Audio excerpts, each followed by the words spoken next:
Барлықтарыңызға сәлем. Бүгін біз сіздермен Telegram арқылы бот жасап үйренетін боламыз. Қазіргі таңда Telegram'да мыңдаған түрлі боттар бар. Олар адамдардың күнделікті жұмысын жеңілдетуге көмектеседі. Мысалы, автоматты жауап беру, тапсырыс қабылдау, төлем жасау, ақпарат тарату деген сияқты. Осындай көптеген қызметтерді адамның қатысуынсыз орындай алады. Сол себепті Telegram боттарына деген сұраныс күннен күнге артып келе жатыр. Егер сіз өз бизнесіңізді автоматтандырғыңыз келсе, немесе өзіңізге ыңғайлы жеке бот жасағыңыз келсе, онда бұл бейне сабақтар сіздер үшін. Осы сабақта біз Telegram ботын нөлден бастап жасаймыз. Ешқандай күрделі бағдарламалау тілін білудің қажеті жоқ. Барлығын қарапайым тілмен кезең-кезеңмен көрсетіледі. Ендеше бастайық.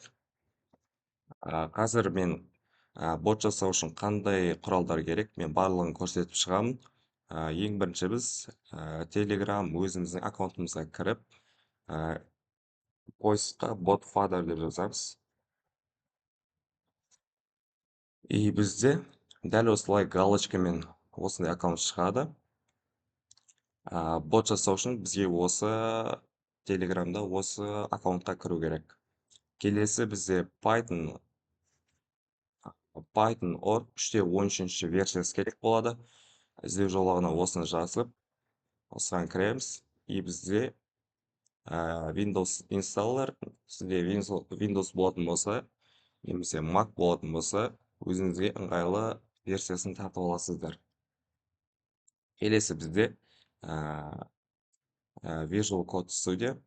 Бізде жаңағы боттың ішкі жүйесін құру үшін, жаңағы Pythonмен жұмыс жасау үшін осы VS Code керек болады, осы орнатып алыңыздар.